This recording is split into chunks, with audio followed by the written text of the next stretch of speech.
We see the headlines about massive lawsuits and market monopolies, but we rarely see the actual mechanics of how they're being fought. This is EconWorks. We look past the talking points to find where law, economics, and markets actually collide. Let's get into it. Modern life runs on deeply integrated ecosystems. Every day, thousands of services connect, locking together to form a single, unavoidable structure. We see this consolidation most clearly in the tech world, with platforms that completely control our digital infrastructure. The live events industry follows the same pattern. A single corporate giant now dictates the terms for promotion, venues, and ticket sales. Even vital systems, like our national healthcare networks, have consolidated.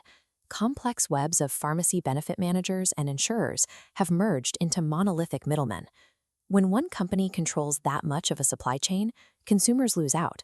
Without alternatives, we face higher prices, zero leverage, and an ecosystem that we simply can't escape. The government is stepping in to break these chokeholds. Federal agencies are actively dismantling monopolies to force markets to stay fair and competitive. Regulators are using their legal authority to aggressively reshape entire industries from the top down. Here is the problem with antitrust action. Managing deeply integrated systems requires incredible precision. But instead of a scalpel, regulators are reaching for the heaviest, bluntest tools available.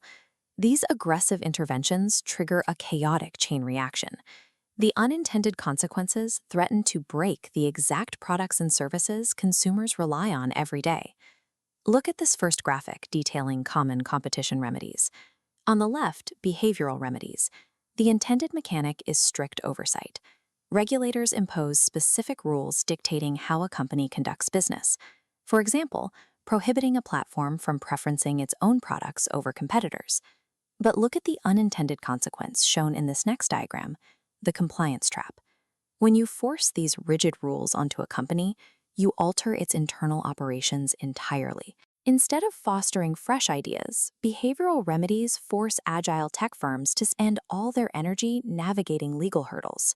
They turn into sluggish bureaucracies focused on compliance rather than innovating for the user. The second tool regulators use is the structural remedy, which relies on forced breakups. This involves legally forcing a company to tear apart its integrated business units. The goal is to separate service functions into distinct competing entities. This brings us to the middle of our chart, operational collapse. When you unravel a tightly connected ecosystem that relies on internal communication, the foundation gives way. By shattering a unified architecture, regulators end up leaving consumers with disjointed tools that can no longer talk to each other, destroying the seamless user experience. The final tool is the interoperability mandate. Regulators attempt to prevent users from getting locked into a single ecosystem by forcing competing systems to connect with each other. The final column of our graphic shows the reality. Mandating that completely incompatible platforms suddenly share open APIs introduces overwhelming technical complexity, severely degrades system performance, and creates massive security vulnerabilities. And this is already causing real damage across completely different industries. Recently, the Department of Justice blocked the merger between JetBlue and Spirit Airlines, aiming to preserve low-cost travel options for consumers.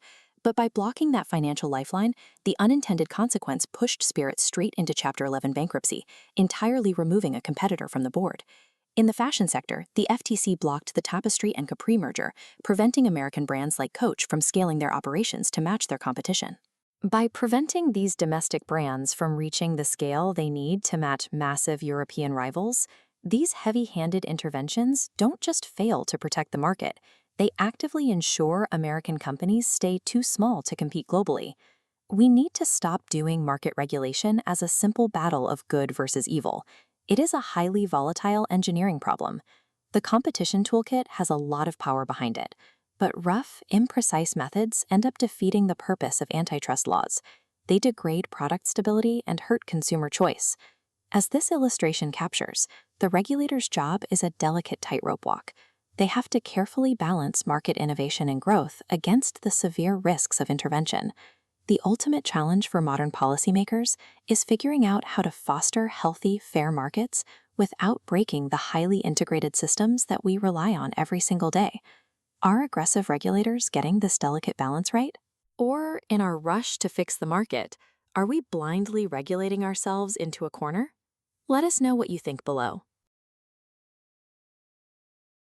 Thanks for watching. For the deep dive economic analysis behind these stories, join us at econworks.com. Subscribe to stay informed on where law and economics meet the market. We'll see you in the next episode.